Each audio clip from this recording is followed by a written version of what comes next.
Mesdames, Messieurs, bonsoir. On est extrêmement heureux de vous accueillir ce soir chez Euronext, donc au cœur de la bourse, à l'occasion de ce 6e forum des relations investisseurs et de la communication financière à laquelle, vous le savez, nous nous associons chaque année aux côtés d'autres sponsors qui sont nombreux effectivement sur l'affiche. Et également, et surtout, de Nicolas Régnier, que je tiens une nouvelle fois à remercier pour son travail de grande qualité. Alors on est ravis à plus d'un titre, également car c'est une nouvelle occasion de vous réunir tout d'abord autour d'un quiz qui au fil des ans s'inscrit véritablement dans la pérennité et qui pose les bonnes questions que doivent se poser tout au long de l'année les responsables des relations investisseurs que vous êtes.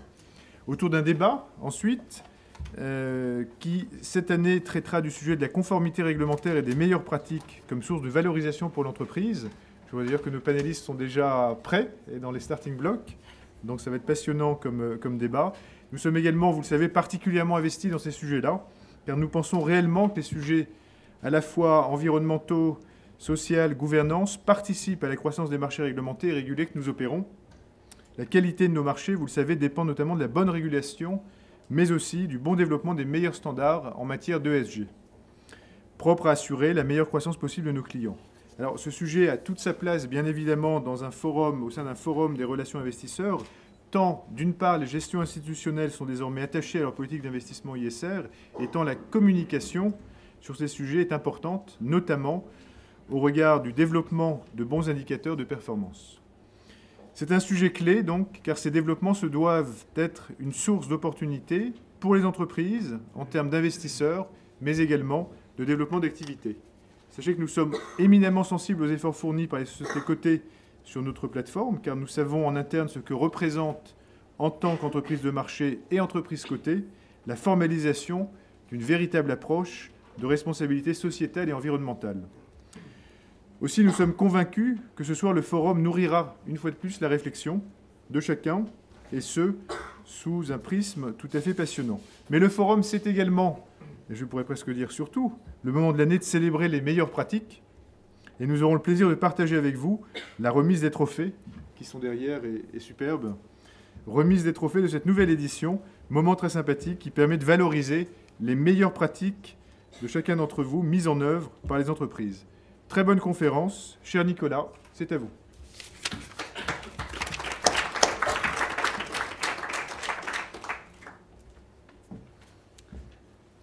Alors, il faut que je me munisse de la brille. Merci beaucoup. Donc, bonsoir à tous. Alors, on a mené le quiz cette année avant. On va présenter les résultats du quiz avant le débat. D'habitude, on fait ça entre le débat et la cérémonie. Cette année, on le fait avant le débat pour une raison qui est très simple, c'est qu'on a décidé de poser un certain nombre de questions à un panel d'une trentaine de sociétés cotées, des questions qui sont directement liées au thème du débat de ce soir, de manière à alimenter dès le départ. Le panel des répondants se répartit comme suit. On a 25% de sociétés du CAC 40 qui ont répondu, 50% des catégories A et 25% en catégorie B. Donc ça, je peux vous en parler facilement sans vous montrer le slide. Tu vas vérifier ça d'abord. Voilà. Et puis après, on a une dizaine de questions. Bah, écoutez, on va avancer sans les slides, si vous voulez bien. La première question était: la conformité aux nouvelles réglementations a-t-elle généré un surcroît de travail en termes de volume, complexité des informations à produire, réduction des délais pour votre équipe? Le panel a répondu à 83% oui. Il y a peu de surprises. Tout le monde s'est beaucoup plaint du surcroît de travail que engendraient ces nouvelles réglementations. À la question: les nouvelles réglementations ont-elles nécessité de nouveaux recrutements au sein de votre équipe? La réponse est 75% non. Donc plus de travail, toujours avec les mêmes tailles d'équipe. Avez-vous dû vous équiper de nouveaux services ou faire appel à de nouveaux conseils externes spécialisés? La réponse est 92% non. Vos budgets de fonctionnement ont-ils augmenté pour faire face aux nouvelles obligations? Stable à 58%, augmenté à 34% quand même. On a un petit 8% diminué. Alors là, les pauvres. À la question: les nouvelles réglementations vous ont-elles permis de consacrer moins de temps aux petits actionnaires qui auront bénéficié d'une information toujours plus complète? La réponse est non, à 67%. Oui, à 33%. Voilà. Merci François. Tu nous sauves.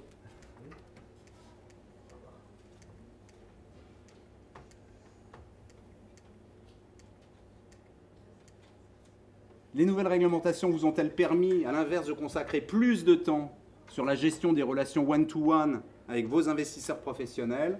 Non, à 75%. Avez-vous noté des effets positifs du fait des nouvelles réglementations sur la valeur du cours de bourse? Je passe, ça se passe de commentaires. Sur la volatilité du cours en bourse?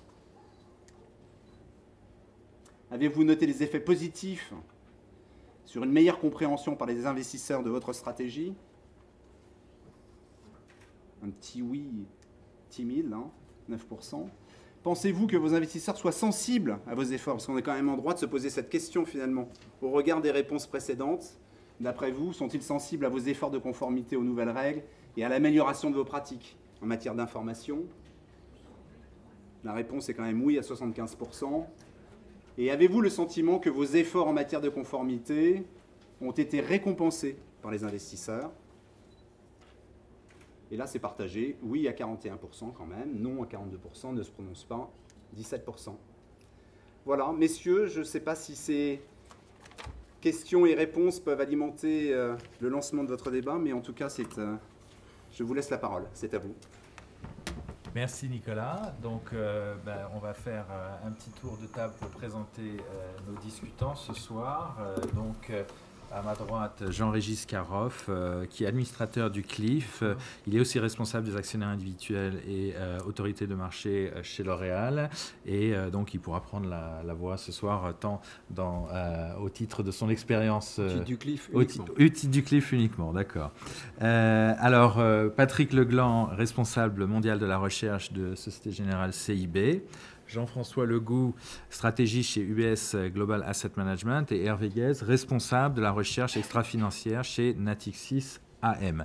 Donc je dirais qu'on a à la fois la voix de l'émetteur, la voix du sell side, de l'investisseur long tradi et de l'investisseur long ISR. Donc quatre personnes qui peuvent nous donner des éclairages peut-être différents sur déjà, pour entrer dans le vif du sujet, ce qu'on a vu dans l'étude. Par exemple, effet positif sur le cours. Je dois avouer que j'ai du mal à réconcilier ce non sur les effets positifs sur le cours, non à 100%, avec l'idée que la moitié des répondants ont dit avoir été récompensés par les investisseurs par leur démarche ISR. Alors, je ne sais pas comment on est récompensé par les investisseurs et en même temps sans effet positif sur le cours, mais en tout cas, est-ce que quelqu'un voudrait peut-être, Hervé, un premier commentaire sur cette perception qu'ont les émetteurs dans la salle que finalement, bon an, mal an, leurs efforts ISR ne sont pas récompensés par le marché? Alors, leurs efforts ISR ou leurs efforts de communication extra-financière, je pense que c'est un sujet. Alors, évidemment, je suis un peu porte-parole de la recherche investissement responsable qui s'appuie sur tout un tas de nouvelles obligations en termes de reporting qui doivent vous exaspérer. Et c'est sûr que dès qu'on sort une nouvelle réglementation, le chiffon rouge sort un petit peu pour tous ceux qui ont les mains dans l'opérationnel et qui se disent une nouvelle réglementation, à quoi bon? De toute façon, déjà, elles sont pas regardées, appliquées, elles n'ont rien à faire avec ce que moi je vis au quotidien, etc. etc. Donc l'angle d'attaque est un petit peu difficile pour moi. Ce que je voudrais quand même dire, c'est si on doit parler donc moi je suis sur un métier qui est la recherche en investissement responsable, qui vise en fait à essayer de concilier un petit peu les enjeux, la façon dont les entreprises intègrent potentiellement les enjeux environnementaux et sociaux et peuvent faire de la performance, en faire une stratégie d'investissement, de croissance qui soit intéressante. Et donc c'est sûr qu'on se heurte au même type de problématiques, je pense. Et avant ça, j'étais 12 ans analyste financier sur les marchés de capitaux en analyse crédit. Et j'ai envie de dire, analyse financière, réglementation en matière financière ou réglementation en matière extra-financière, on a un peu les mêmes, les mêmes sujets, c'est-à-dire qu'on a beaucoup d'informations. Donc la première question qu'on peut se poser en tant qu'investisseur dans le long terme, c'est finalement, est-ce que toute cette information est pertinente? Et je ne vous cacherai pas que probablement elle ne l'est pas, mais ça, vous vous en doutez. Le deuxième sujet que l'on a, et là qui est un petit peu différent, c'est que sur les sujets en investissement responsable, par contre, la normalisation est extrêmement faible, extrêmement disparate. Donc, vous avez encore une énorme marge de manœuvre sur la façon dont vous pouvez communiquer, présenter les sujets, les structurer en matière de reporting. Donc ça, c'est une marge de manœuvre pour vous. C'est aussi une source, je pense, de pas mal d'interrogations, parce que finalement, quand on est un petit peu plus contraint par des standards, au moins on sait ce qu'il faut faire et où est-ce qu'on est attendu. C'est un peu plus de travail pour nous, puisqu'à partir du moment où on travaille sur des documents qui sont beaucoup hétérogènes, ça suppose un travail de formation. Voilà, alors pour mettre un petit peu les pieds dans le plat et le pavé dans la mare, parce que je pense que c'est un petit peu mon rôle sur la casquette investissement responsable. J'ai commencé par ne pas mettre de cravate, comme ça je me suis dit que j'allais me distinguer. J'ai envie de dire, si on doit caricaturer un petit peu, le principal défaut qu'on peut faire au marché financier, c'est d'être extrêmement court-termiste. Et si ce défaut-là doit à un moment donné être adressé de façon correctement par des processus d'investissement qui soient un peu plus longs, fondamentaux, qui soient au plus près des sociétés, ça suppose aussi de bénéficier d'une communication qui soit probablement plus orientée sur les enjeux de long terme des entreprises. Alors je sais, vous allez me dire, mais nous on fait que ça, on demande que ça. C'est des investisseurs qui ne cherchent que les prochains résultats trimestriels, la dernière news, etc., etc. Voilà.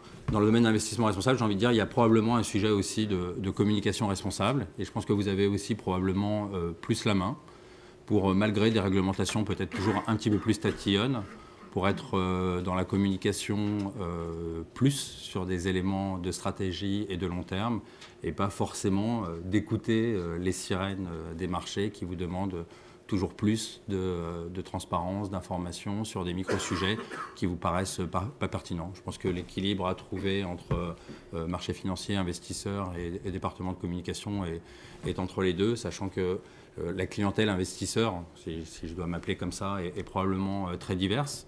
Et qu'il faut aussi faire des choix, c'est-à-dire qu'on ne peut pas adresser les préoccupations de communication des investisseurs hedge fund, comme des investisseurs wealth fund, comme des investisseurs responsables, des investisseurs long terme, des fonds spécialisés event-driven, etc. Donc vous avez face à vous une variété d'investisseurs qui attendent probablement des communications de styles différents, donc ce qui doit probablement, à mon avis, laisser une place pour une communication, aussi une stratégie de communication qui peut être pensée en amont pour faire des choix en matière de public, d'investisseurs auxquels vous voulez vous adresser. Et donc ce que j'espère, c'est que bien sûr la communauté investisseurs responsables vous intéressera dans ce choix de communication.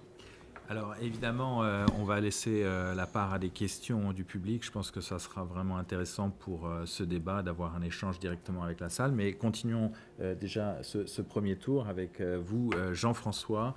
Ça vous surprend ou pas que les émetteurs sociétés cotées dans la salle n'aient pas l'impression que le marché récompense toutes leurs bonnes pratiques? L'objet de ce débat étant de faire un peu l'inventaire des bonnes pratiques depuis 10 ans et de savoir si ça leur a apporté quelque chose. Visiblement, la réponse qu'ils font, c'est que non, ça leur a rien apporté au niveau de leur cours de bourse. Ouais. Qu'est-ce que vous en pensez, vous ? Alors, que ça leur ait apporté pas grand-chose sur le cours de bourse, oui, dont acte. Que ça leur ait apporté beaucoup de tracas, c'est une certitude, parce que c'est des coûts qui sont extrêmement importants. C'est surtout un aspect qu'on voit assez peu en France, mais qui est très important, qui est une disparition de secrets de fabrique. Il y a une étude très récente qui montrait que la moitié de ce que les Chinois ont piqué au cours des 10 dernières années a été simplement dans les gros rapports qu'on ne lit jamais. Quand il y a une émission et qu'un coursier nous apportait 3 kilos de papier, il est bien évident qu'on ne les lisait pas. Et là, il y a une source d'information qui est assez forte. Bon, il y a également un certain nombre d'autres points qui peuvent être négatifs sur le sujet. Je pense qu'un des mauvais côtés de la transparence, c'est justement le court-termisme, mais on pourra y revenir par la suite. Soyons optimistes, puisque finalement nous sommes dans des métiers d'éternels optimistes. Il y a quand même de bons côtés. Et je pense que le principal bon côté pour nous en tant qu'investisseurs, c'est que ça a forcé les sociétés à se connaître elles-mêmes. Dans le cadre des lois Sarbanes-Oxley, une des rares choses que les États-Unis nous ont envoyé de bon au cours de ces 10 dernières années, c'est justement la cartographie des risques qui nous oblige en tant que société cotée. Dans le cas d'UBS, c'est le cas parce que nous sommes cotés aux États-Unis, donc on est obligé de se soumettre à ça. Ça nous oblige à voir l'environnement dans lequel on se trouve dans sa globalité. Et là, on est en plein dans le sujet du passage de ce qu'on a tous lu dans les journaux, du shareholder au stakeholder. On est vraiment là-dedans. À savoir qu'il faut que l'entreprise regarde d'où ça vient, où ça peut péter. Et là, de ce point de vue-là, nous, en tant qu'investisseurs, c'est vraiment une aide énorme parce que ça nous permet de voir des entreprises qui ont un degré supérieur de la connaissance de ce qu'ils font. Donc, je pense que pour nous, en tant qu'investisseurs, c'est vraiment le point le plus important dans la connaissance. Alors après, il y aura probablement d'autres points, mais je reviendrai dessus dans la suite. D'accord, ça pose déjà un certain nombre de sujets, la cartographie des risques. Jean-Régis, en tant que représentant de la parole de l'émetteur, qu'est-ce que vous pensez? Vous avez l'impression d'avoir perdu votre temps depuis ces dernières années à pondre des nouveaux rapports qui ne sont pas lus et pas appréciés par les marchés? Si on avait perdu que du temps, ce serait finalement assez peu de choses. C'est vrai qu'on a fait épaissir les rapports qui, en moyenne, sur les 10 dernières années, sont passés de 300 à 400 pages. Donc, on a fait travailler les équipes, effectivement. On l'a dit, c'est une charge croissante pour les équipes. C'est quelque chose qui a été digéré par les sociétés. On l'a fait, puisque c'est un souci de compliance. Donc, Duralex, Sedlex. Donc, on se conforme à la réglementation, bien sûr. Après, il faut regarder les effets induits qu'on ne voit pas, mais qui, sur le long terme, finissent par se dessiner. Ça a créé, par exemple, une barrière à l'entrée sur les marchés financiers.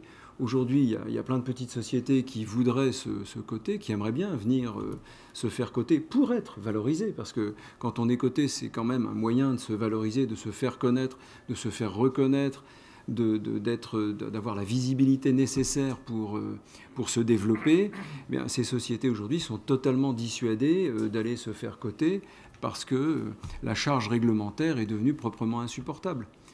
Alors, est-ce que les entreprises sont mieux loties d'un côté de l'Atlantique que l'autre, par exemple? Alors, vous nous dites que la cartographie a fait progresser la perception des risques. Peut-être, mais de l'autre côté, est-ce qu'on est logé à la même enseigne que ceux qui sont en US GAAP, par exemple, pour un point que je pourrais donner, qui est celui, par exemple, des impairment tests. Aujourd'hui, quand on regarde ce que nos homologues américaines donnent comme détails sur les tests d'impairment qu'elles font, elles donnent beaucoup, beaucoup moins de détails que les sociétés qui sont cotées ici à Paris. Donc, il y a quelque chose sur lequel on impose davantage de contraintes aux sociétés qui sont cotées ici. Et est-ce que ça leur permet d'être mieux valorisées? Je vous laisse regarder les cours moyens des sociétés qui sont cotées sur cette place par rapport à d'autres sociétés. Alors, Patrick, peut-être un autre son de cloche, parce que vous avez sorti toute une étude, je l'ai ici sur mon iPad, Corporate Governance Impact on Stock Valuation and Analyst Rating, pour dire absolument le contraire chez SGCIB, que ça vaut vachement le coup de se mettre en compliance avec les critères ESG, parce que le marché le récompense. Alors, vous êtes sans doute celui des trois qui a la méthodologie et comment dire, les data les plus poussées pour faire la démonstration que être compliant ISR, ça vaut le coup. Alors, bonjour à tous, peut-être pour ne pas me mettre la salle complètement à dos, juste rappeler quelques points. C'est-à-dire qu'il faut peut-être faire une distinction entre la réglementation d'un côté et ce que nous, dans des équipes de recherche, on appelle l'investissement socialement responsable ou ESG, sur environnement, social, gouvernance. Donc moi, vraiment, je suis sur cette partie, c'est-à-dire en fait d'essayer d'analyser les sociétés un petit peu autrement. Le point à prendre en compte, c'est en fait quand des analystes arrivent chez nous, analystes actions ou crédit, en fait les jeunes analysent les comptes dans le détail. Les un petit peu moins jeunes analysent la stratégie, et des personnes comme moi qui ont un petit peu plus d'expérience, enfin un petit peu moins jeunes, quand on leur donne un dossier, ce qu'ils regardent en premier, c'est le management. Et finalement la qualité du management, comment le management se comporte, a pu se comporter dans le passé. Alors ça veut dire quoi? Ça veut dire qu'il y a quand même des critères assez objectifs qui ne sont pas suffisants, mais qui sont tout à fait nécessaires pour que des investisseurs, finalement, décident d'investir dans une société. Alors je crois que les personnes qui sont sur cette tribune le savent parfaitement. Globalement, les fonds qui sont gérés sur des critères d'ISR sont aux 25% de tous les actifs au niveau mondial. C'est-à-dire que si une société ne répond pas à ces critères, sous l'angle ESG, c'est très simple, beaucoup des très grands fonds mondiaux ne regarderont même pas cette société. Donc ça, c'est un point qui est important. Alors, comme Adrien le soulignait, en fait, ce que nous avons fait d'assez simple, à la Société Générale, nous avons investi sur la recherche, je dirais, socialement responsable. Depuis longtemps, on a une équipe dédiée, équipe qu'on a renforcée, parce que ça fait partie à la fois de nos valeurs et on y croit beaucoup. Et en fait, ce que nous avons fait il y a de ça quelques années, on s'est dit, mais finalement, est-ce que cette recherche, est-ce que ces critères apportent quelque chose dans la valorisation et la performance? Alors, très simple. On a fait une étude qui avait fait en son temps pas mal de bruit, qui s'appelle le CIO Value, et on pourrait vous la faire passer à ceux d'entre vous qui sont clients à la Société Générale, banque d'investissement. En fait, on a analysé les sociétés aussi par un certain nombre de critères, environnement, social, gouvernance, et en gros, on a fait 2 catégories. On a pris les sociétés sur lesquelles nous étions positifs, mais avec des critères d'environnement, social, gouvernance qui étaient favorables, et ceux sur lesquels nous étions positifs, aussi à l'achat, mais avec des critères qui l'étaient beaucoup moins. Et pour faire très simple, au bout de 3 ans, la surperformance du premier panier est de l'ordre de 20%. C'est-à-dire qu'il y a 2 éléments, des entreprises qui répondront de manière objective à des critères ESG, déjà seront candidates pour avoir en phase 2 des investisseurs, je dirais, de grands fonds au niveau international. Ça, c'est le premier point. Et deuxième point, nous, on démontre, alors pour ce que ça vaut, qu'une société qui, au départ, a de bons fondamentaux, sur laquelle nous sommes positifs, j'insiste, donc ça n'est pas bien sûr suffisant. Si cette société a une bonne notation ESG, elle surperformera. Donc voilà, peut-être mon message, c'est pas confondre peut-être réglementation. Moi j'adore parce qu'on est en plein dans le débat, parce que moi je suis complètement d'accord avec le point de Jean-Régis qui est de dire regardez la valorisation moyenne des sociétés du marché américain par rapport aux sociétés européennes, et on est obligé de constater que les sociétés européennes sont souvent plus transparentes et moins bien valorisées. Comment est-ce que vous réconciliez ça avec votre étude, Patrick? Alors, en fait, il y a quand même plusieurs points. C'est que le premier point, pour des raisons comptables sur lesquelles je ne m'étendrai pas, les sociétés européennes ont toujours été sous-valorisées par rapport aux sociétés américaines. C'est-à-dire qu'il y a des méthodes différentes de publier les résultats, les bénéfices par action. Donc au total, cet écart, je dirais, structurel, là, il est bien présent. Donc ça, c'est le premier point. Deuxième point, au risque de vous surprendre, alors j'espère ne pas choquer, mais je suis un tout petit peu réservé sur l'apport des IFRS. C'est-à-dire que finalement, dans le passé, avant les IFRS, un analyste essayait de regarder la création de valeur sur le long terme d'une société. Des dirigeants d'entreprise essayaient de travailler, on connaît tous l'histoire de Michelin finalement, qui a investi pendant très longtemps en recherche-développement, qui a généré pendant pas mal d'années des résultats finalement peut-être pas si bons que ça, mais qui investissait, mais sur le long terme ça payait. Aujourd'hui, les entreprises, parce que les IFRS amènent plus de volatilité, puisqu'on est en valeur de marché, en fair value, c'est beaucoup plus compliqué. Et puis, dernier point, mes amis investisseurs, finalement, souvent, bien sûr, doivent surveiller cette volatilité, et ça peut éventuellement les éloigner de cette recherche de création de valeur sur le long terme. Donc, quelque part, le fait que l'Europe, son IFRS, a pu peut-être créer une sorte de désavantage, en sachant que ce désavantage est en train de se résorber, puisque les sociétés américaines sont en train de passer toutes globalement des US GAAP, des normes locales aux normes IFRS. Hervé, en préparation de ce débat avec vous, j'ai observé une chose qui plaide presque contre la conformité réglementaire, c'est qu'en fait, vous la regardez seulement en deuxième grille d'analyse. En fait, ce qui vous importe beaucoup plus, c'est le business model, comme n'importe quel investisseur traditionnel, et vous investissez surtout sur l'idée que le business model contribue aux enjeux du développement durable, plus que de savoir si la charte managériale se conforme aux meilleures pratiques. Et j'ai trouvé ce point intéressant parce que ça plaide pour une manière différente de voir la problématique ISR au sein de l'entreprise. Oui, mais enfin, c'est un petit peu l'ambiguïté qu'on a peut-être sur le débat, et peut-être qu'il faut crever l'abcès, c'est-à-dire... revenons aux fondamentaux. C'est pas parce que vous êtes transparent et que vous avez une bonne communication, est-ce que ça a un impact sur le cours de bourse? C'est une façon peut-être un petit peu lapidaire d'avoir posé la question. Est-ce que c'est le but d'une bonne communication financière, le trébuchet d'une communication réussie? Est-ce que c'est un cours de bourse qui doit être meilleur que si la communication n'existait pas?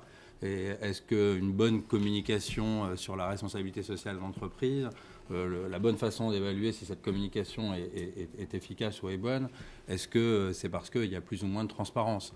Et donc je pense que si les sociétés américaines sont globalement mieux valorisées, c'est assez tout simplement parce qu'il y a des potentiels de croissance de profit qui sont considérés comme étant supérieurs à ce qui se passe sur les marchés européens. Le lien de causalité entre le niveau de transparence, on peut l'observer statistiquement, je ne suis pas sûr qu'il soit... que son R2 de significativité soit très intéressant. Donc je pense qu'effectivement, les sujets sont très différents. Nous, ce qu'on attend d'une communication, et je pense que c'est pareil sur le financier comme sur l'extra-financier, c'est comprendre la stratégie de l'entreprise, comprendre ses parts de marché, comprendre pourquoi elle intègre ses enjeux environnementaux et sociaux, où est-ce qu'elle les met dans son cœur de métier, quels sont ses principaux impacts, comment elle les gère, etc. Toutes choses qui ne peuvent pas faire l'objet d'une réglementation précise. Ce que vous pouvez mettre dans une réglementation, c'est probablement un chiffre d'affaires, un EBITDA, une tonne de CO2, et vous dire que finalement, il faut des données. Ce qui nous intéresse en première analyse pour se préoccuper et ce qui va faire la valorisation d'une entreprise, c'est pas du data crunching avec tous des nombres rentrés, et comme par magie, ça va sortir sur une bonne valorisation. Donc effectivement, ce qui va nous intéresser sont des niveaux qui se situent, ce que disait Patrick, au niveau au-dessus. C'est quelle est la stratégie de l'entreprise, quelle est la qualité de son management, comment il perçoit ses enjeux et comment il les intègre. Et c'est la même chose sur l'investissement responsable. Ce qui va m'intéresser en premier niveau, c'est pas de comprendre finement comment les risques, l'ensemble des risques extra-financiers au plus près de telle et telle entité sont gérés en termes de déchets, etc. Mais c'est de comprendre en quoi l'entreprise est concernée ou pas par les enjeux environnementaux et sociaux, quels sont les grands impacts auxquels elle a à faire face. Est-ce que ces produits et services sont des solutions à des enjeux de développement durable ou au contraire présentent des risques? Et quelle est la stratégie du management pour les intégrer ou pas à son cœur de business model? Et quelle est sa gouvernance d'entreprise? Si je caricature... Donc, juste pour finir, c'est si on voulait se dire qu'on aurait besoin de moins de données, mais d'un peu plus de stratégie et de positionnement stratégique, bien évidemment. Nous, par exemple, on est assez engagés sur une initiative qui s'appelle l'Integrated Reporting, qui essaye de dire finalement la façon dont on conçoit les rapports. Peut-être qu'il faudrait les repenser, pas pour faire un rapport de plus, mais un rapport plus stratégique qui donne une meilleure vision à long terme de la stratégie de l'entreprise et qui fasse le lien entre les enjeux environnementaux, sociaux, de gouvernance et les enjeux financiers.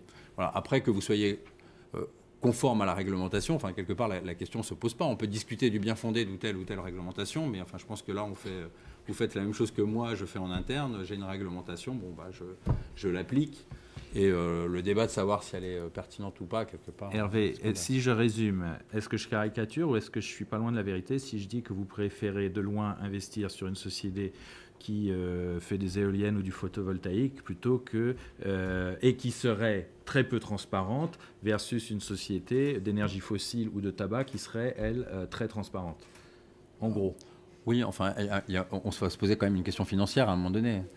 Mais forcément, si je me dis, mon prisme, c'est de me dire qu'à long terme, les enjeux environnementaux et sociaux sont importants et que donc on a un sujet climat, forcément, je vais me dire sur le secteur de l'énergie, offrir des solutions d'efficacité énergétique, d'énergie renouvelable, ça fait du sens et à long terme, ça devrait se développer. Donc bien sûr, ça va être mon premier filtre d'analyse et ça, j'ai effectivement pas besoin d'une donnée à la tonne de CO2 extrêmement précise pour comprendre qu'une société qui fabrique des éoliennes ou qui fabrique des panneaux solaires, potentiellement, elle est positionnée sur un créneau qui fait du sens d'un point de vue du sujet du climat.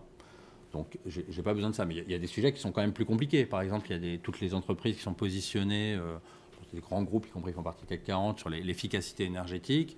Qu'est-ce que c'est qu'un produit vert? À partir de quand une nouvelle génération d'un produit, je peux considérer que l'amélioration de l'efficacité énergétique est simplement le renouvellement business as usual, où j'ai vraiment de la tonne de carbone évitée, c'est des sujets intéressants pour moi. Mais effectivement, je ne me positionne pas au niveau comptable, j'allais dire stricto sensu, la métrique. Je me positionne d'abord... Donc toute une partie des rapports développement durable qui dit qu'on éteint la lumière après 18 heures, en fait, ça c'est... Ah non, mais les pages United Colors vous. of Benetton et les pages... Le catalogue de bonnes mesures, c'est bien évidemment, mais ça je pense que la grande majorité des communications financières le savent, c'est l'ancien temps des rapports développement durable. Le catalogue des bonnes mesures, on ne le lit même pas, enfin, y compris en investissement responsable. On n'en est plus là. Ce qu'on cherche à éviter globalement sur l'investissement responsable et sur les sujets de RSE, c'est d'avoir quoi? C'est d'avoir un rapport financier qui est lu par l'analyste financier, et puis il reçoit la partie développement durable à côté, puis il la met dans sa corbeille, et puis d'avoir les rapports des analystes extra-financiers, avec un rapport financier qui est mis à la poubelle, et puis un rapport développement durable, où on feuillette et on prend les 3-4 pages intéressantes sur les 40. Voilà. Donc ce qu'on attend, c'est effectivement un rapport qui fasse le lien entre les métiers, la finance et les enjeux du développement durable, et qui se pose les bonnes questions. Donc oui, bien sûr, il y a encore beaucoup à faire en termes de communication sur les enjeux de développement durable, mais c'est pas quelque part, c'est aussi parce que ce sont des enjeux nouveaux qui ont encore besoin d'être mieux compris, mieux intégrés. Je me fais pas d'illusions. Les comptes de cash flow qui paraissent aujourd'hui le b.a.-ba de la communication financière, enfin ça a mis du temps à s'imposer comme étant un élément indispensable de communication financière. Voilà, maintenant, si vous voulez me faire dire qu'on pourrait renoncer à une présentation de résultats trimestriels pour faire une présentation stratégique sur les enjeux du développement durable et comment ces enjeux peuvent être intégrés ou pas à la stratégie de l'entreprise et quelles sont la répartition des pouvoirs, comment le board fonctionne, de quoi il se saisit, de quoi il ne se saisit pas. Enfin, je pense qu'il y a une énorme demande sur ces sujets-là de la part d'une part croissante d'investisseurs. Donc Jean-François, on arrête les trimestriels et à la place on fait un rapport spécifique plutôt ESG, où on fait des roadshows ESG et on arrête une communication avec un communiqué de presse qui ne sert à rien toutes les semaines. Oui, d'abord, oui, je pense qu'on n'en est pas loin, mais d'abord une chose, hein, je pense qu'on est bien au-delà de la préoccupation environnementale ou pas environnementale. Nous, chez UBS, on gère quand même beaucoup d'actifs sous la forme ESG, ISR, tout ce que vous voulez, parce que on a un énorme, beaucoup de clients dans les fondations aux États-Unis et en Suisse, mais on voit même plus la nécessité de faire la différence. C'est totalement intégré. Le moindre analyste, même junior, qui rentrerait et qui n'aurait pas ces préoccupations environnementales ou les préoccupations de gouvernance, je ne pense pas qu'il serait confirmé. Donc déjà, je pense que c'est une évolution qui est générale. Il n'y a pas vraiment une grande différenciation à faire entre ce qui est ISR et ce qui n'est pas ISR. La deuxième chose, c'est qu'en fait, on a tous la même opinion. Ce qui est le plus important et où on a un manque d'informations très utiles pour nous, c'est les problématiques de gouvernance. Et la question, c'est de savoir si la gouvernance, elle a gagné avec ce qu'on appelle maintenant dans les médias la transparence ou si au contraire, elle n'a pas gagné. Il est certain que nous, en tant qu'investisseur, on n'a pas du tout besoin d'avoir des tonnes de papier, on a besoin beaucoup plus de rencontrer les gens. Il y a une chose qui est tout à fait symptomatique, c'est que lorsque nous, en interne, on regarde le nombre de one-to-one, etc., on vient de créer une catégorie qu'on ne publie pas, mais qui est néanmoins extrêmement importante, c'est le nombre de gens du board qu'on voit. Parce que les gens du board sont les seules personnes qui peuvent répondre. Parce qu'on est arrivé dans une espèce de folie collective d'une transparence hyper réglementée qui interdit à vous tous autour de cette table de nous donner la moindre information. On ne demande pas à ce que ce soit privilégié. On demande simplement à comprendre qu'est-ce que pense, exactement ce que disait Patrick. On investit sur des êtres de chair et de sang. Qu'est-ce que pense la personne qu'on a en face de nous? Qu'est-ce qu'elle a envie de faire? Qu'est-ce qu'elle croit? Et malheureusement, les règles actuelles de la pseudo-transparence où tout le monde doit être au même degré font que vous avez le droit de donner à 18h30 un communiqué que vous balancez à 152 400 destinataires, mais que vous ne pourrez pas avoir un CFO, vous-même ou un CEO, qui va nous donner la bonne information, encore une fois non privilégiée, mais qui va vraiment nous donner les problématiques. Et je peux vous garantir que lorsque je vois en interne les demandes entre les one-to-one et les demandes à voir le board, il n'y a pas photo. Il n'y a pas photo. Et donc, réellement, la problématique, elle est là. Comment nous et comment vous pouvez faire qu'on capte, nous, en tant qu'investisseurs, une meilleure part de la gouvernance. Donc, en fait, là vous rejoignez investisseurs ISR ou Tradi. Totalement. En gros, l'idée, c'est qu'on a augmenté la transparence et on a une moins bonne information aujourd'hui quand on est investisseur. Oui, mais Adrien, je pense qu'il n'y a pas de segmentation investisseur ISR, non-ISR. Enfin, avec une différence, c'est pour nous, quand je parlais tout à l'heure de la cartographie des risques, hein, c'est ce que Porter appelle le shared value, etc. C'est-à-dire des gens qui sont capables de se projeter dans ce que va être l'avenir. Qu'est-ce qui fait qu'on aime la gouvernance au vrai sens du terme? Qu'est-ce qui fait qu'un Danone a été extrêmement bien vu? C'est que Danone, il a été proactif dans les problématiques qu'il va y avoir. Hein. Je ne vais pas prendre l'exemple de L'Oréal, etc., ou d'autres maisons, mais on le voit bien. C'est ça ce que nous, on cherche à capter, c'est de savoir est-ce que l'entreprise voit exactement dans quel monde elle est et comment elle va le capter. Après, c'est à nous de savoir si on pense qu'elle le capte bien ou qu'elle ne le capte pas bien. Notre problème, c'est que vous puissiez nous mettre en face de nous des gens qui puissent répondre à ces questions et non pas simplement nous produire plein de rapports. Patrick ? Adrien, au risque de... Finalement, je suis entièrement d'accord avec ce que Hervé Jean-François développe. C'est assez cohérent. Peut-être un point complémentaire. Finalement, notre travail sous l'angle, je dirais, analyste investisseur, on est finalement dans un groupe avec des objectifs assez communs, c'est au total de valoriser une chose, qui est ce pourquoi nous nous levons tous les matins, c'est la marque. C'est-à-dire que finalement, toute entreprise, que ce soit industrie, service, finance, la valeur de l'entreprise, c'est sa marque. Et bien sûr, quand on cherche à valoriser une action, on va regarder comment cette marque peut être appréhendée, quels paramètres, et bien sûr, en face de la marque, il y aura des éléments de risque. Et plus les risques seront élevés, moins la valorisation sera bonne. Et là, vous parlez de risque de réputation plutôt que de risque industriel, bien sûr, tout à fait. C'est-à-dire qu'une marque dans laquelle nous aurons beaucoup de confiance sur la manière dont cette marque est gérée, en termes de gouvernance, en termes de respect d'un certain nombre de critères, je dirais assez simples sur l'approche ESG, feront qu'en fait cette marque sera bien valorisée. Et donc, on aura peut-être moins nécessité, d'ailleurs, d'avoir des problèmes sur le goodwill, les impairments, si on est dans une approche qui a fait. Donc ça, c'est le premier point. Le deuxième point, on a fait des études, en fait, assez fines, mais assez simples, montrant qu'en fait, des sociétés identiques, entre être coté et ne pas être coté fait baisser la prime de risque, parce qu'il y a plus de transparence, tout simplement. Et pour faire très simple, on avait trouvé qu'on gagnait entre 0,6 et 1% de WACC, ce qui est absolument colossal. C'est-à-dire qu'en clair, que ce soit des investisseurs equity ou crédit, ils seront bien sûr a priori plus détendus ou plus rassurés de prêter à une société cotée, d'investir dans une société cotée, là une société non cotée. Et ce qui veut dire que cette transparence sur des valeurs partagées, sur des valeurs communes, sur la gouvernance, sur l'environnement, sur le social et donc dans la marque, ont aussi de la valeur. C'est la raison pour laquelle je serais peut-être assez prudent. Je pense quand même qu'un travail de fond sur la durée se reflètera à un moment ou un autre, non seulement dans les choix des investisseurs, mais aussi dans la valorisation. Et ça, avec vraiment beaucoup de modestie et sans aucune arrogance, on le démontre assez simplement sur des échantillons de valeurs représentatives. Alors, j'ai encore plein de questions, mais je pense que c'est déjà un moment avec pas mal de sujets posés sur la table pour échanger avec vous. S'il y a des questions dans la salle, pour faire réagir nos panélistes, est-ce que quelqu'un a une question?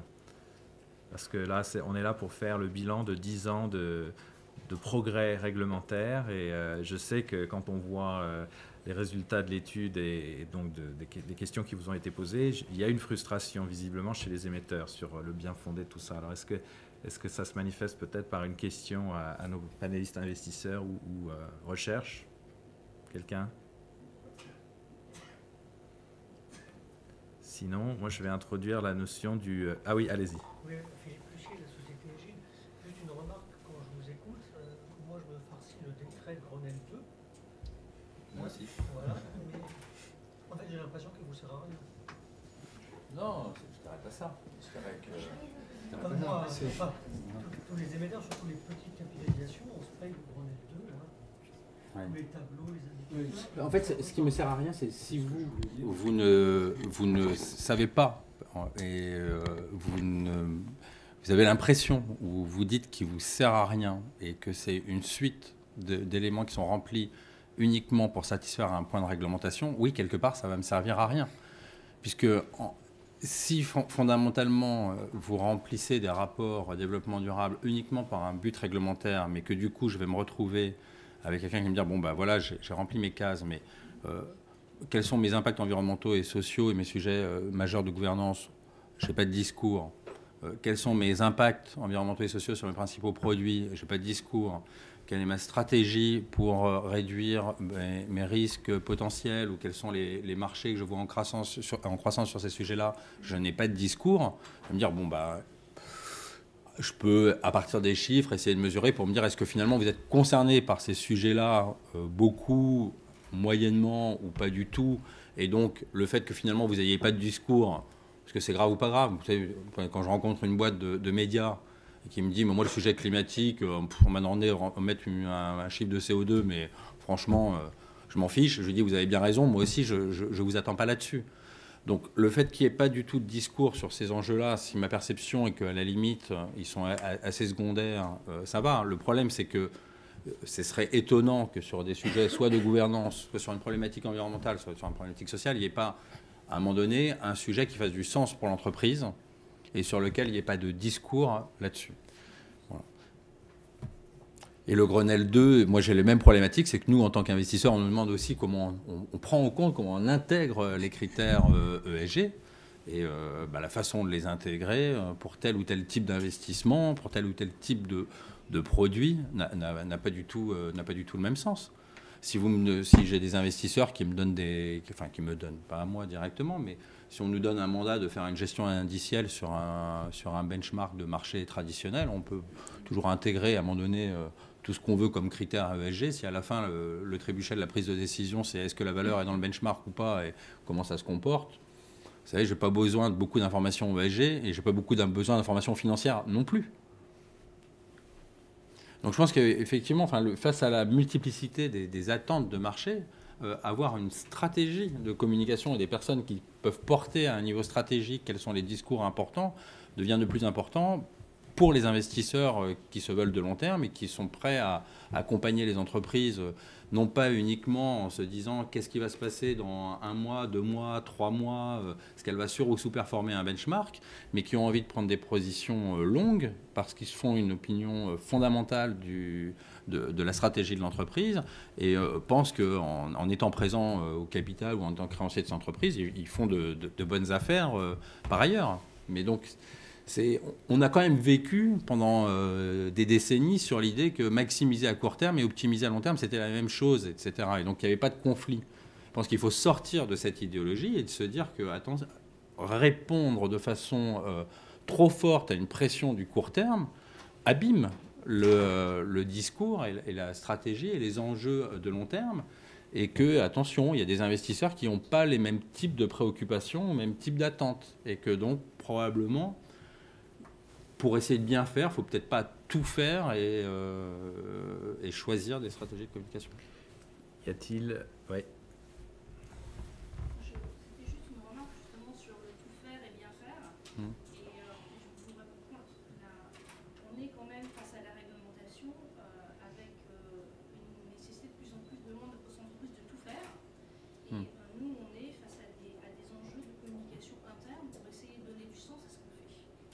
Et franchement, je crois qu'il y a une véritable, de votre part, si je peux me permettre, vraiment pédagogie vis-à-vis des entreprises. Le discours, j'y adhère totalement et on est tout à fait d'accord, mais on a un vrai problème, nous, de faire passer ce message en interne. C'est-à-dire que quand vous faites des reportings de plus en plus, quand vous demandez de plus en plus de choses à des opérationnels, alors les financiers ont pris l'habitude, vous avez parlé d'effectivement 30 ans d'évolution pour arriver à une bonne communication sur le cash flow. Aujourd'hui, on débute et on va chercher l'information jusque dans les usines, mais on a besoin de donner du sens, nous, à ça.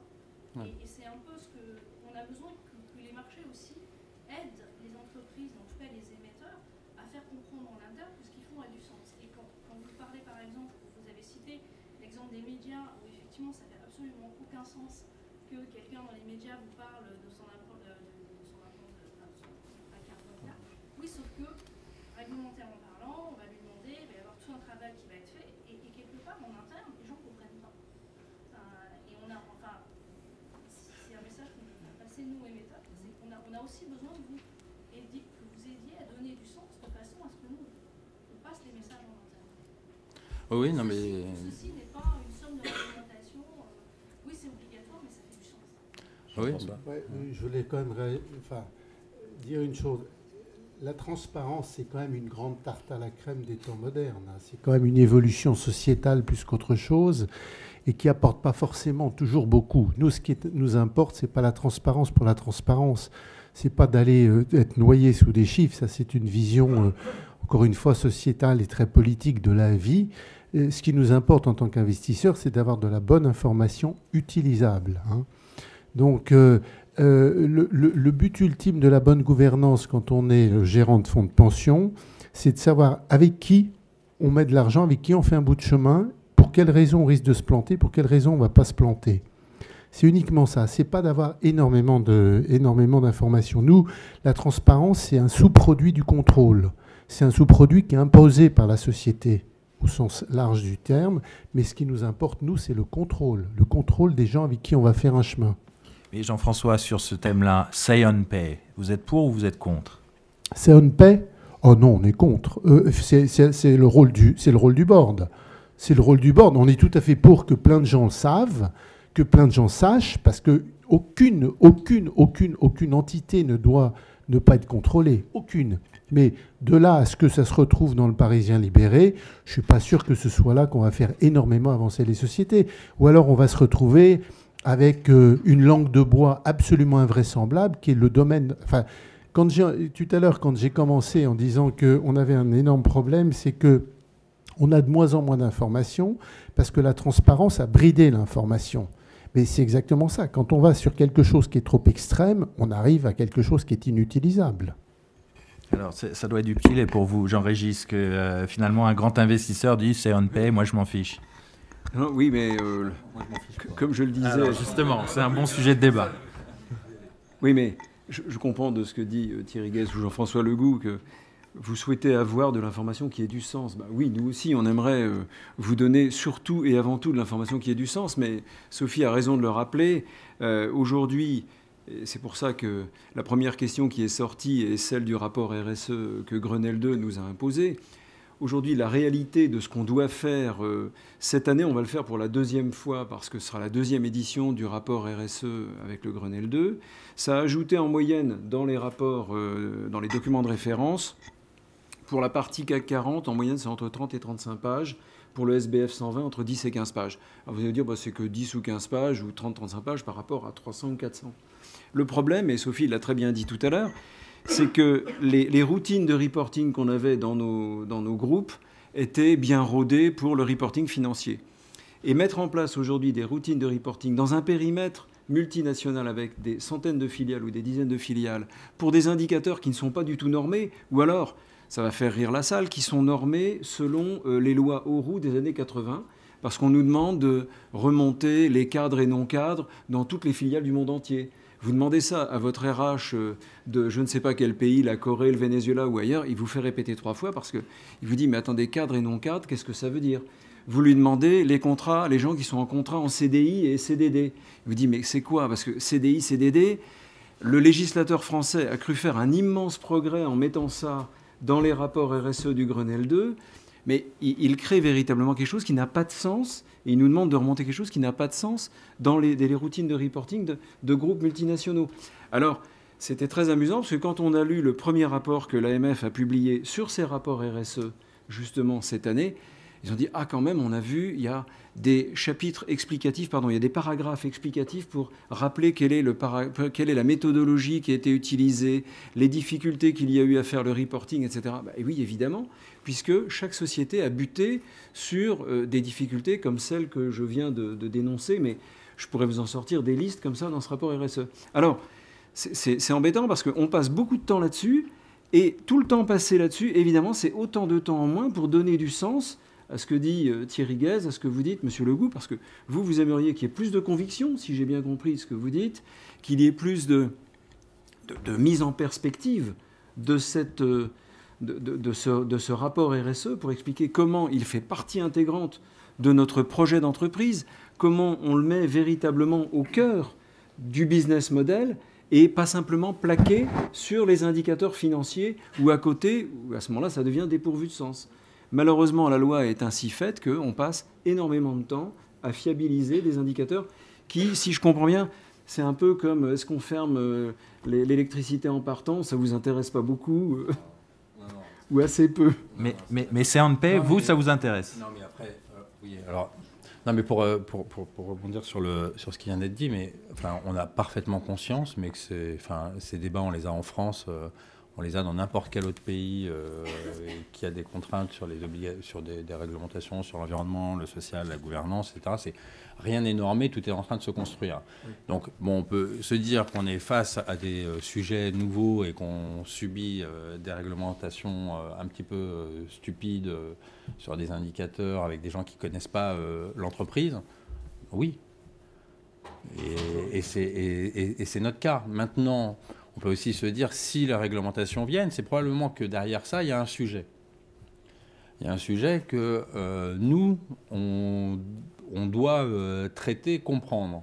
L'évolution des reporting, des réglementations, etc., pour les rendre plus intelligentes, enfin, il y a beaucoup d'endroits où vous, en tant qu'émetteur, vous pouvez prendre un petit peu le lead pour vous dire, mais attendez, il faut qu'on arrête de nous imposer des choses qui ne font pas sens, il faut on peut peut-être communiquer sur telle ou telle chose. Enfin, je pense que vous pouvez reprendre la main, y compris votre en tant que lobbying sur la réglementation, pour en faire une réglementation intelligente. Mais là, le débat s'est un petit peu heurté en disant j'ai une demande de la société sur certains sujets, et donc le législateur se dit il y a une demande de la société de transparence sur certains sujets, donc il faut que vous communiquiez. Et de l'autre côté, des investisseurs qui disent, ou des entreprises qui disent, pourquoi donner de la transparence sur ces sujets-là? Puisque, d'abord, ça va être compliqué à faire, voire on ne sait pas faire tout de suite. Et deux, je ne vois pas du tout en quoi ça peut intéresser les investisseurs, puisque ça ne compte pas pour eux. Et donc le débat était intéressant. À un moment donné, c'est de se dire, un rapport financier intégré, un rapport développement durable, il n'est pas... son objet n'est clairement pas uniquement celui des investisseurs. À partir du moment où je suis présent dans l'entreprise, où je cherche à être dans l'entreprise, j'ai besoin d'un niveau d'information qui est bien différent de celui qui va être dans un rapport. Mais parce qu'il y a une demande, le rapport financier, comme pas financier, il y a, je pense, une demande de la société, du législateur, de communication sur certains sujets qui ne reflètent pas forcément les préoccupations des investisseurs. Voilà. Et juste sur le CNP, pour un petit mot. Pour nuancer, le CNP, on voit bien quel est le débat qui monte sur la société. C'est pas de dire... je pense qu'il est mal pris. Si vous voulez me faire dire que la loi est mal faite sur le sujet du CNP, elle est mal faite puisqu'elle vient par le petit bout de la lorgnette en disant mais finalement combien vous êtes payé. Nous, ce qui nous intéresse, c'est à quoi sont rémunérés les dirigeants. Et donc... est-ce que les mécanismes sur les sujets du développement durable, environnementaux, sociaux, on peut penser ce qu'on veut. Moi, je reste convaincu que si un dirigeant d'entreprise, le seul critère de sa rémunération, c'est le cours de bourse à court terme et des objectifs uniquement financiers, je suis à peu près sûr que les sujets environnementaux et sociaux sont traités comme des sujets de second ordre sur lesquels il faut faire plaisir à quelques huluberlus, mais qui ne sont pas cœur pour la stratégie de l'entreprise. Voilà. Donc, comprendre à quoi est incentivé un dirigeant, comment sa formation se fait, sur quels critères, c'est un élément de compréhension aussi de la stratégie de l'entreprise. Et je pense qu'un dirigeant qui va être incentivé sur des éléments très courts de rémunération, uniquement stock option, etc. Et un dirigeant qui est incentivé plutôt sur des résultats opérationnels, avec des vesting periods, qui a des objectifs environnementaux, sociaux, ça ne dit pas la même chose de l'entreprise. Voilà. Maintenant, le petit bout de la lorgnette, c'est oui, dites-nous combien vous êtes payé, mais ça, de toute façon, c'est une demande sociétale, ce n'est pas une demande d'investisseur. Moi, ce qui m'intéresse, c'est de savoir si un dirigeant est payé 1 million ou 4 millions. C'est qu'est-ce qui va lui permettre d'atteindre un niveau de rémunération, comment se fait la répartition de la création de valeur dans l'entreprise, et finalement, quels sont les mécanismes qui vont lui permettre de devenir multimillionnaire. Juste 2 mots. Juste une toute petite remarque sur le CNP. Quand je dis que ça ne nous intéresse pas, nous, c'est pas du tout le fait que ce soit dans le journal ou pas. Ça, on est tout à fait contre. C'est simplement, si c'est un sujet, oui, ça nous intéresse parce que ça prouve que la gouvernance est mal faite. Donc, de ce point de vue-là, ça nous intéresse uniquement sur ce point-là. Deuxième point, c'est peut-être parce que je vis dans un monde qui est très multinational anglo-saxon, mais ce que vous nous décrivez de la vision de la séparation entre l'aspect ISR et l'autre aspect, pour nous, c'est Enfin, ne le prenez pas, mais pour nous, c'est largement dépassé. On est totalement au-delà de tout ça. Encore une fois, c'est même pas ce qu'écrivaient Porter et Kramer il y a encore 10 ans. On est vraiment dans un monde où la société est une globalité totale et on ne peut pas dissocier la partie gouvernance, la partie ISR du reste. C'est totalement intégré. Et c'est pour ça que nous, simplement, la correspondance d'avoir une approche ISR, une approche non ISR, nous semble, nous, irrelevant. Et je finirai simplement là-dedans.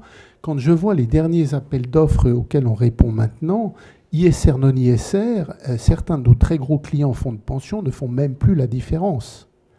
Ils ne font même plus la différence.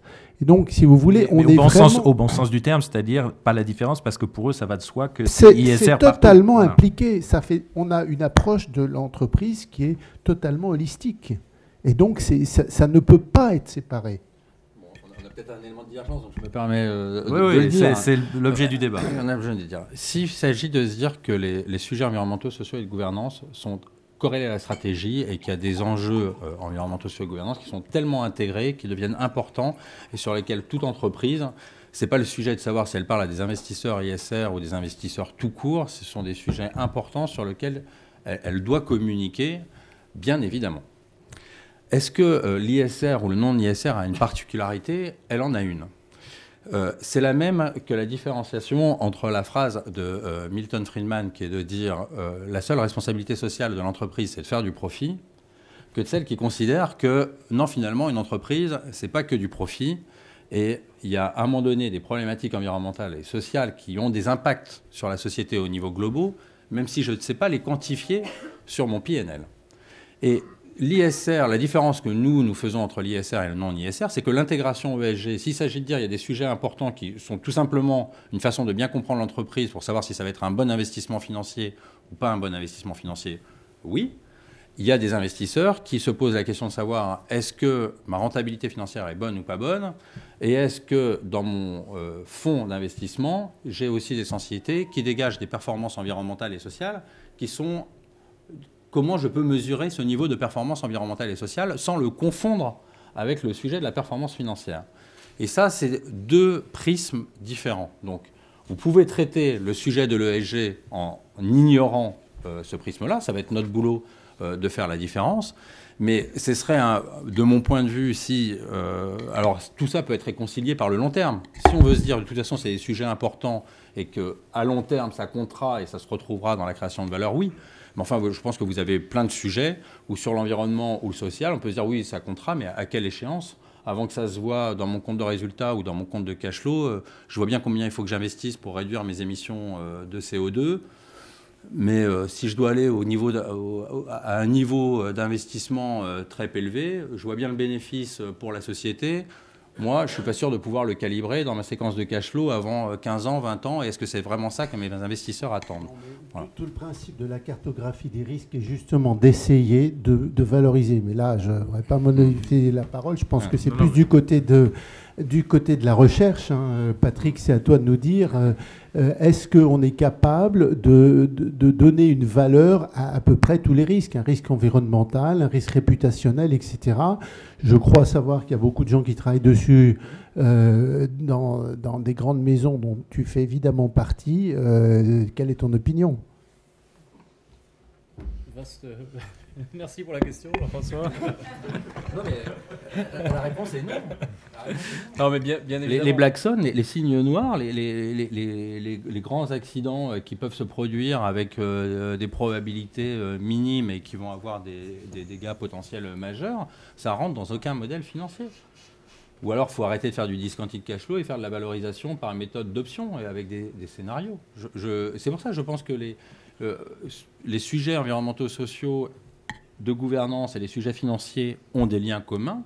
Ils ne sont pas réductibles. Voilà. Non, mais bien évidemment, il n'est pas possible de prendre en compte tous les indicateurs. Mais et je dirais sur ces indicateurs et sur le sujet dont on parlait avant, sur le sign on pay, attention à transparence et voyeurisme. C'est-à-dire qu'on peut décliner les indicateurs à l'infini. Est-ce que ça va vraiment amener quelque chose dans la compréhension d'un dossier? C'est pas évident. Nous, en fait, notre approche est... on se dit finalement, est-ce que le management est-ce que la société crée de la valeur? Alors, créer de la valeur, c'est un très, très, très, très vaste sujet.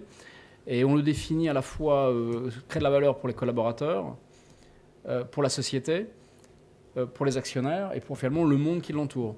Et cette création de valeur, derrière les grands discours, on l'a défini de manière assez simple, ce que tous les financiers connaissent, c'est le ROCE, Return on Capital Employed, minus WACC, c'est-à-dire la rentabilité des capitaux investis, moins le coût de financement.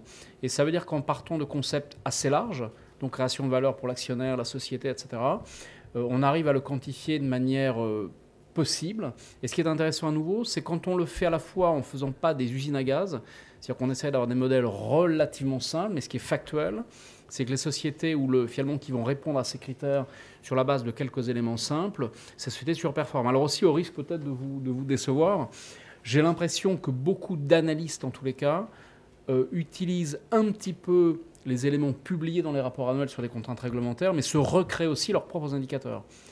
Sur des indicateurs assez simples de composition des boards, de certaines practices, d'historique du management, etc.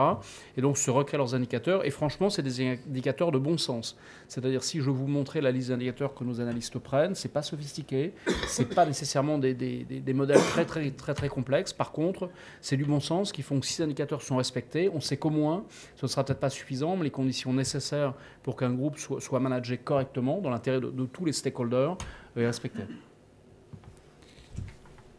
Alors peut-être juste un dernier take-away avec les quelques minutes qui nous restent. Chacun pouvant y aller d'un conseil aux émetteurs. Voilà. Mais le premier take-away, je vais le donner à Hervé parce que je voudrais qu'il m'explique quelque chose qu'il n'a pas eu le temps de développer et qu'il m'avait dit avant le débat. C'est que vous pensez que se mettre en conformité avec les demandes des agences de notation ESG, c'est une pure perte de temps. Pourquoi ? Voilà, j'ai enregistré là. Bon, j'étais un peu catégorique. Oui, alors, les agences en fait, mais je vais essayer de faire le lien avec ce qu'on est en train de se dire sur les sujets ISR, ESG, RSE et communication. Je pense que la grosse difficulté, c'est quand on est sur ces sujets-là, on a l'impression qu'on est dans l'éthique. Et que donc, si je suis dans l'éthique, quel est le lien avec le financier? Parce que si à un moment donné, l'éthique se résume à du financier, moi, j'ai dû rater quelque chose à l'école. On est dans deux ordres différents. L'éthique, c'est une chose, et le financier, c'est autre chose. Ce qu'essayent de faire les agences de notation extra-financière, c'est de se dire, finalement, est-ce que les managements sont au courant des enjeux environnementaux, sociaux, de gouvernance? Est-ce qu'ils sont sensibles à ces enjeux? Et finalement, est-ce qu'ils ont mis en place des procédures, des codes, des chartes, des systèmes de reporting qui vont permettre d'améliorer, que l'entreprise s'améliore sur ces sujets-là? Moi, en tant qu'investisseur, ma problématique, même si je n'ai pas tout à fait le même avis sur ce que doit être l'ISR ou pas, c'est de se dire, je dois concilier de la performance environnementale et sociale et de la performance financière. Je ne mélange pas les deux. Je pense qu'il y a des interactions. Mais mon premier sujet, si je regarde le sujet du climat, ça ne va pas être de me dire est-ce que telle ou telle entreprise, son manager, il est conscient qu'il y a un problème sur le climat. Enfin, bon, après tout, il y a la moitié des Américains qui considèrent qu'il n'y en a pas. Il y a 95% plutôt des Français qui considèrent qu'il y en a un. C'est de me dire est-ce que l'entreprise a un impact sur le climat ou pas et comment je peux le mesurer.